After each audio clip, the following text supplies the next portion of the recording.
자, 여러분 상상해 보세요. 따뜻한 여름 저녁 회사 회식 자리입니다. 테이블 위에는 삼겹살이 구워지는 연기와 함께 고소한 냄새가 퍼지고 동료들의 웃음소리가 여기저기서 터져 나오며 잔 부딪히는 소리가 경쾌하게 울립니다.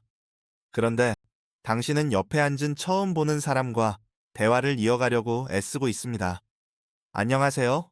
최근에 어떻게 지내세요?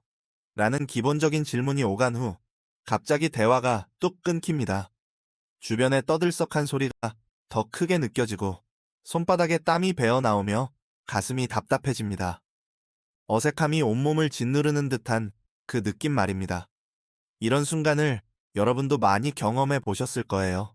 결혼식장에서 오랜만에 만난 먼 친척과 마주쳤을 때, 소개팅에서 처음 본 사람과 이야기를 시작했을 때, 또는 모르는 사람과 엘리베이터에 함께 갇혔을 때처럼요. 그 길고 불편한 침묵이 우리를 얼마나 괴롭게 하는지 잘 아실 겁니다. 눈은 자연스럽게 스마트폰으로 향하고 마음속으로는 빨리 이 자리를 벗어나고 싶다는 생각만 가득 차오르죠. 하지만 만약 당신이 누구와도 자신감 있게 자연스럽게 대화할 수 있다면 어떨까요?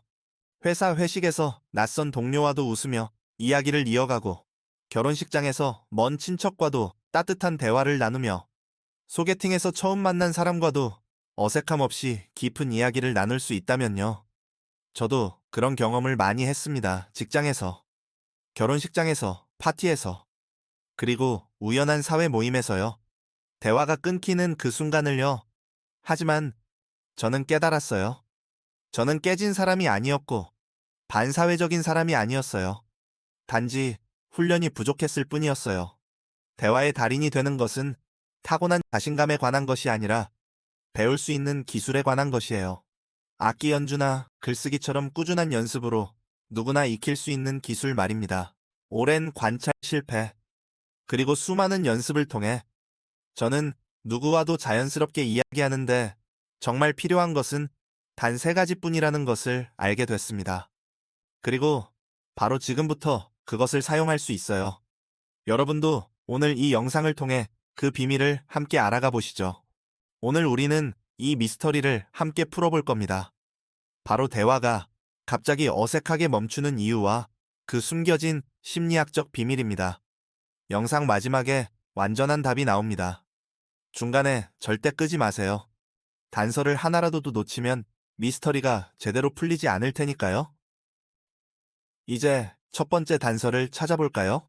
단서 첫 번째, 사회 불안이라는 보이지 않는 그림자입니다. 많은 분들이 공감하실 거예요. 우리 사회에서 대화가 어색해지는 가장 큰 이유 중 하나는 바로 사회 불안이라는 심리적 현상 때문입니다. 심리학 연구에 따르면 사람들은 새로운 사람을 만날 때 뇌에서 위협을 감지하는 부분이 활성화된다고 해요. 마치 과거 수렵 채집 시대에 낯선 존재를 만나면 생존을 위협받을 수 있었던 본능처럼요. 현대 사회에서도 그 본능이 작동하면서 대화가 시작되기 전에 이미 마음이 긴장하고 몸이 경직되는 거죠. 특히 우리 한국 사회에서는 회식 문화나 가족 모임, 소개팅 같은 상황에서 이 불안이 더 강하게 나타납니다. 회식 자리에서 상사가 앉아 있고 동료들이 지켜보는 가운데 대화가 끊기면 마치 평가를 받는 듯한 압박감이 들죠. 또는 소개팅에서 첫 만남에 잘 보이고 싶다는 마음이 너무 커서 오히려 자연스러운 대화가 어려워지는 경우가 많아요. 자, 이게 무슨 뜻일까요? 당신은 이런 불안을 느끼면서도 스스로를 탓해 본 적이 있나요? 나는 왜 이렇게 어색할까? 나는 사회성이 부족한가? 라고요. 하지만 여기서 중요한 건 당신이 이상하거나 결함이 있는 것이 아니라는 사실입니다. 이 불안은 누구에게나 있는 자연스러운 심리적 반응일 뿐이에요. 심리학자들의 연구에서 보면 사회 불안은 유전적 요인과 환경적 요인이 복합적으로 작용하지만 무엇보다도 훈련으로 극복할 수 있는 부분이 크다고 합니다. 마치 근육을 단련하듯 대화 근육을 키우는 거죠. 예를 들어 베란다에서 가족과 이야기를 나누다 갑자기 침묵이 찾아올 때 그 순간을 두려워하지 않고 편안하게 받아들이는 연습부터 시작할 수 있어요. 많은 분들이 공감하실 거예요. 저 역시 그랬으니까요. 처음에는 실패를 반복했지만 점점 그 불안이 줄어들면서 대화가 자연스러워지는 걸 느꼈습니다. 이 단서가 주는 교훈은 간단해요. 어색함을 적으로 여기지 말고 친구처럼 대하라는 것입니다. 그 불안을 인정하고 받아들이는 순간 이미 첫 걸음을 내디딘 거예요. 단서 두 번째, 의도적인 질문을 던지는 힘입니다. 여기서 중요한 건 단순히 질문하는 것이 아니라 의도적으로 깊이 있는 질문을 하는 거예요. 심리학 연구에 따르면 사람들이 대화를 이어가는 가장 효과적인 방법은 상대방의 말에 기반한 후속 질문을 하는 것이라고 합니다. 예를 들어 상대가 주말에 골프를 쳤다고 말하면 그냥 좋았겠네요 라고만 끝내지 말고 어디서 주로 치세요? 얼마나 오래 하셨어요? 경쟁적으로 하시나요? 같은 질문을 던지는 거죠. 이 질문들은 상대방에게 진심 어린 관심을 보여주고 대화를 이어가는 다리 역할을 합니다.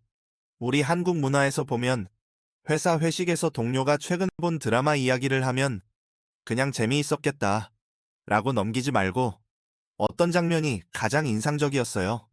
왜 그 드라마를 좋아하세요? 같은 질문을 하면 대화가 훨씬 풍부해지죠. 이게 무슨 뜻일까요? 대화는 일방적인 이야기가 아니라 서로 주고받는 연결, 고리입니다. 당신이 질문을 던지는 순간 대화의 주도권을 쥐게 되고 상대방도 더 편안하게 자신의 이야기를 꺼내게 됩니다.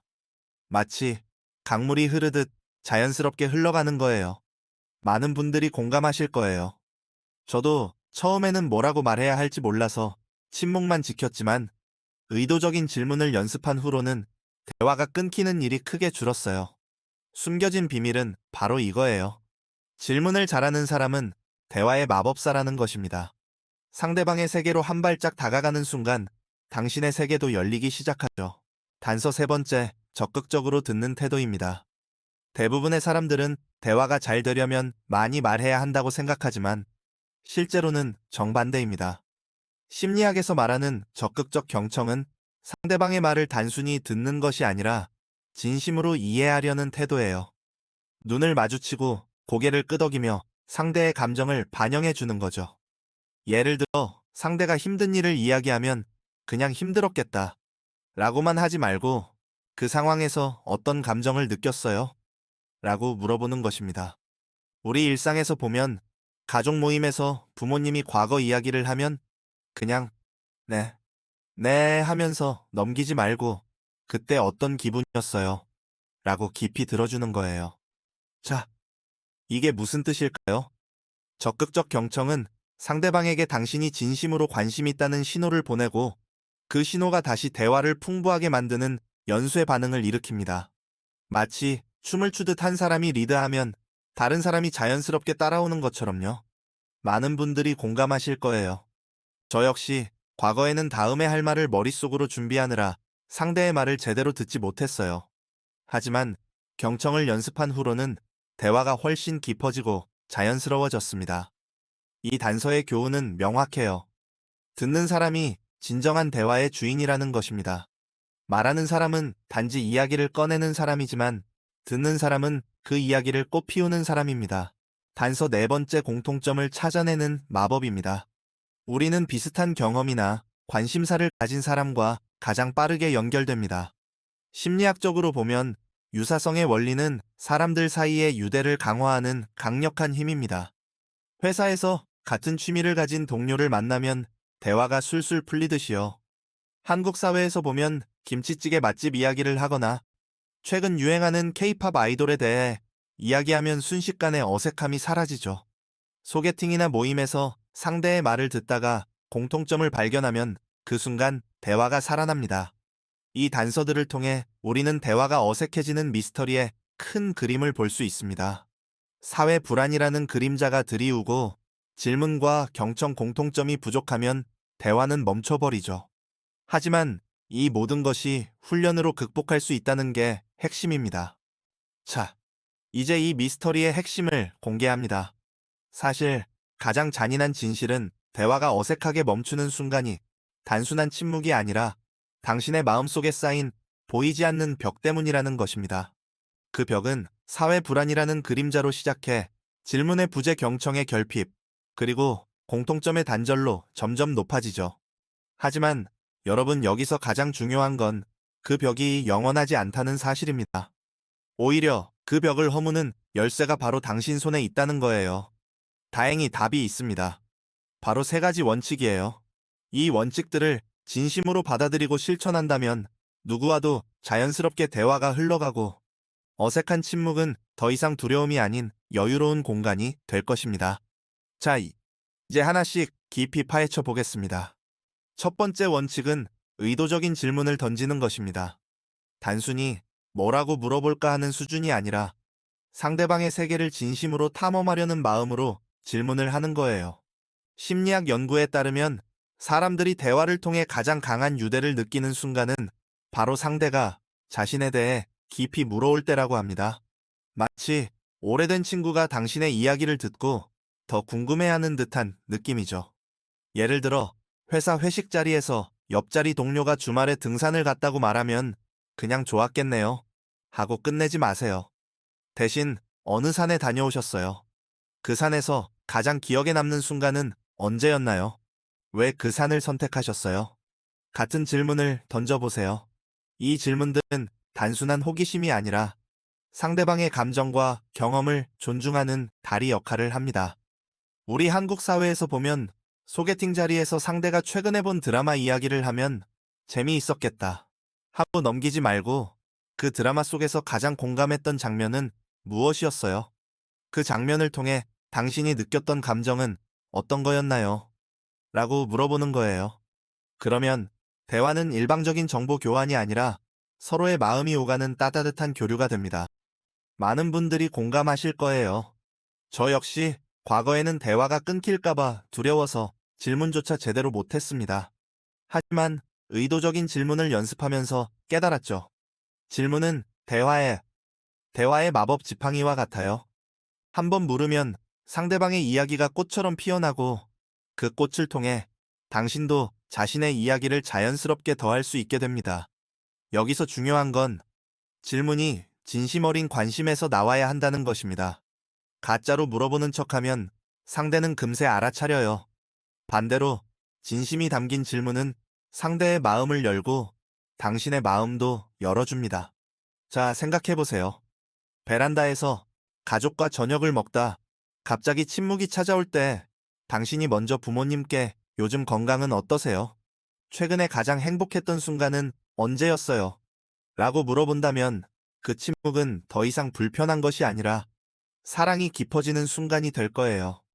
이 첫 번째 원칙을 실천하면 대화의 주도권이 당신에게로 넘어오고 어색함은 점점 사라지기 시작합니다. 이게 무슨 뜻일까요? 당신은 더 이상 수동적인 듣는 사람이 아니라 적극적인 탐험가가 되는 거예요. 상대의 세계를 존중하며 함께 걷는 동반자가 되는 거죠. 두 번째 원칙은 적극적으로 듣는 태도입니다. 대부분의 사람들은 대화가 잘 되려면 내가 많이 말해야 한다고 믿지만 실제로는 정반대예요. 심리학에서 강조하는 적극적 경청은 상대의 말을 듣는 동시에 그 말 뒤에 숨겨진 감정과 의미를 이해하려는 마음입니다. 눈을 마주치고 고개를 끄덕이며 때로는 그 감정을 되새겨 말해주는 거예요. 예를 들어 회사 카센터에서 동료가 최근에 힘든 프로젝트를 마쳤다고 이야기하면 그냥 수고했어 라고만 하지 말고 그 프로젝트를 하면서 가장 힘들었던 부분은 뭐였어요? 그때 어떤 마음으로 버텼나요? 라고 깊이 들어주는 것입니다. 우리 한국 문화에서 보면 가족 모임이나 명절 때 어르신들이 과거 이야기를 꺼내면 그냥 내내 하면서 핸드폰을 보는 대신 그때 어떤 기분이었어요? 그 경험을 통해 지금의 당신이 만들어진 거라고 생각하시나요? 라고 물어보는 거예요. 이처럼 적극적 경청은 상대방에게 당신이 진심으로 여기 있다는 강력한 신호를 보냅니다. 자, 이게 무슨 뜻일까요? 듣는다는 것은 단순한 행동이 아니라 사랑과 존중의 표현입니다. 많은 분들이 공감하실 거예요.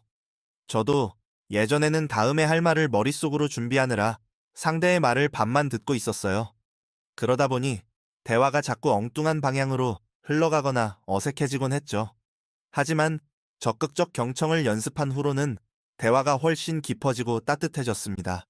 상대방의 작은 단서 하나하나가 새로운 질문으로 이어지고 그 질문이 다시 더 깊은 이야기를 끌어내는 선순환이 일어나는 거예요. 마치 아름다운 음악을 연주할 때 한 악기의 소리를 귀 기울여 듣고 그에 맞춰 다른 악기가 화음을 더하는 것처럼요. 특히 소개팅 같은 자리에서 이 원칙을 적용하면 상대는 당신을 단순한 대화 상대가 아니라 진심 어린 사람으로 느끼게 됩니다. 어색한 침묵이 찾아와도 그 침묵 속에서 상대의 미묘한 표정이나 목소리 톤을 읽어낼 수 있게 되고 그걸 바탕으로 자연스럽게 다음 질문을 이어갈 수 있어요. 이 두 번째 원칙을 실천하면 놀라운 변화가 일어납니다. 당신은 더 이상 대화를 두려워하는 사람이 아니라 대화를 꽃피우는 정원사가 됩니다. 상대의 마음이라는 씨앗을 소중히 듣고 물을 주고 빛을 비춰주는 거예요. 그리고 그 정원에서 피어나는 꽃은 바로 신뢰와 친밀감이라는 아름다운 결과물입니다. 많은 분들이 이 부분에서 공감하실 거예요. 회식 자리에서 상사나 동료의 이야기를 진심으로 듣다 보면 갑자기 그 사람이 더 가까워 보이고 대화가 술술 풀리는 경험을 하게 되죠. 이 원칙은 대화의 기술을 넘어 삶의 태도가 됩니다. 세상을 보는 눈이 달라지고 사람을 대하는 마음이 따뜻해지는 거예요. 세 번째 원칙은 공통점을 찾아내는 마법입니다. 우리는 비슷한 경험이나 관심사를 가진 사람과 가장 빠르고 깊게 연결됩니다. 심리학적으로 유사성의 원리는 인간관계를 강화하는 가장 강력한 힘 중 하나예요. 회사에서 같은 취미를 발견하면 대화가 자연스럽게 이어지듯이요. 하지만 이 공통점은 항상 눈에 보이는 것이 아니에요. 때로는 깊이 파고들어야 찾을 수 있죠. 예를 들어, 모르는 사람과 우연히 만난 자리에서 상대가 최근에 먹은 맛집 이야기를 하면 그냥 맛있었겠네요 하고 끝내지 말고 그 맛집에서 가장 기억에 남는 음식은 뭐였어요? 왜 그 음식을 좋아하시나요? 그 음식을 먹으며 어떤 추억이 떠올랐나요? 라고 물어보세요. 그러다 보면 의외로 당신도 그 음식을 좋아하거나 비슷한 추억이 있다는 공통점이 드러날 수 있습니다. 우리 한국 사회에서 보면 K-팝이나 드라마 같은 문화가 공통점의 좋은 예예요. 소개팅에서 상대가 좋아하는 아이돌 그룹을 이야기하면 그 그룹의 어떤 노래가 가장 좋았어요. 그 노래를 들으며 어떤 감정을 느꼈어요. 라고 이어가다 보면 순식간에 어색함이 사라지고 웃음이 터져나오는 순간이 옵니다. 자, 이게 무슨 뜻일까요? 공통점 찾기는 대화의 마법 열쇠예요. 한번 찾으면 대화는 노력 없이도 자연스럽게 흘러가고 서로의 마음이 가까워집니다. 많은 분들이 공감하실 거예요. 저 역시 과거에는 공통점을 찾지 못해 대화가 자꾸 끊겼지만 이 원칙을 실천한 후로는 어디서든 연결고리를 만들 수 있게 됐어요. 마치 두 사람이 다른 섬에 살고 있는데 다리를 놓아 서로를 이어주는 것처럼요. 특히 가족이나 먼 친척과의 모임에서 이 원칙을 적용하면 오랜만에 만난 관계가 더 따뜻해집니다. 베란다에서 차 한 잔 마시며 공통된 추억을 이야기하다 보면 시간 가는 줄 모르게 대화가 이어지죠. 이 세 번째 원칙은 단순한 기술이 아니라 인간관계의 본질을 깨닫게 해줍니다. 우리는 모두 연결되기를 원하는 존재라는 사실을요. 이 세 가지 원칙, 의도적인 질문, 적극적 경청, 그리고 공통점 찾기를 함께 실천하면 대화의 미스터리는 완전히 풀립니다. 어색함은 더 이상 적이 아니라 성장의 기회가 되고 침묵은 더 이상 두려움이 아니라 여유로운 공간이 됩니다. 자, 이제 이 미스터리의 핵심을 다시 한번 확인해 보죠. 당신은 깨진 사람이 아니에요. 단지 훈련이 부족했을 뿐입니다. 그리고 그 훈련은 오늘부터 바로 시작할 수 있어요. 매일 한 번씩 의도적인 질문을 던져보고 적극적으로 들어보고 공통점을 찾아보세요. 처음에는 어색할 수 있지만 점점 익숙해지면서 당신의 대화 근육이 강해질 거예요. 이제 처음 이야기했던 그 회식 자리로 돌아가 보죠. 삼겹살이 구워지는 연기 사이로 웃음소리가 퍼지고 잔 부딪히는 소리가 울리는 그 자리에서 당신은 더 이상 어색함에 휩싸이지 않습니다. 대신 옆에 앉은 사람에게 진심 어린 질문을 던지고 그의 이야기를 적극적으로 듣고 공통점을 찾아 따뜻한 대화를 이어갑니다. 그 순간 어색했던 침묵은 사라지고 대신 마음이 연결되는 아름다운 교류가 시작되죠. 이 변화는 단순한 대화 기술의 향상이 아니라 삶의 질을 바꾸는 축복입니다. 대화는 저주가 아니라 축복이었어요. 그것은 우리를 외로운 섬에서 벗어나 따뜻한 공동체로 이끄는 등대와 같아요. 높은 탑처럼 서로를 연결해주고 세상을 더 넓고 깊게 바라보게 해주는 선물입니다. 많은 분들이 이 영상을 통해 깨달았을 거예요. 진정한 대화의 달인은 화려한 말솜씨를 가진 사람이 아니라 진심으로 관심을 갖는 사람이라는 것을요. 당신이 세상을 보는 눈이 달라지면 사람들도 당신을 다르게 보게 됩니다. 더 이상 어색함에 갇히지 않고 자유롭게 연결되는 삶을 살 수 있어요. 이 미스터리를 풀면서 우리는 알게 됐습니다. 대화는 기술이지만 그 기술 뒤에는 사랑과 존중, 그리고 호기심이라는 깊은 철학이 있다는 것을요. 자, 여러분, 이제 여러분의 차례예요. 이 영상을 보시고 어떤 생각이 드셨나요? 특히 당신이 가장 어색했던 대화 순간은 언제였고, 오늘 배운 3가지 원칙 중 어떤 걸 먼저 실천해 보고 싶으신가요? 댓글로 구체적으로 공유해 주세요. 당신의 이야기가 다른 분들에게 큰 용기와 힘이 될 거예요. 이 영상이 도움이 되셨다면 좋아요 버튼을 눌러주시고 주변에 힘들어하는 친구나 가족에게 공유해 주세요. 그리고 아직 구독하지 않으셨다면 구독 버튼도 꼭 눌러주세요. 앞으로도 심리학 탐정과 함께 더 많은 미스터리를 풀어가는 시간을 가져요. 당신의 대화가 언제나 자연스럽고 따뜻하기를 진심으로 바랍니다. 다음 영상에서 또 만나요. 고맙습니다.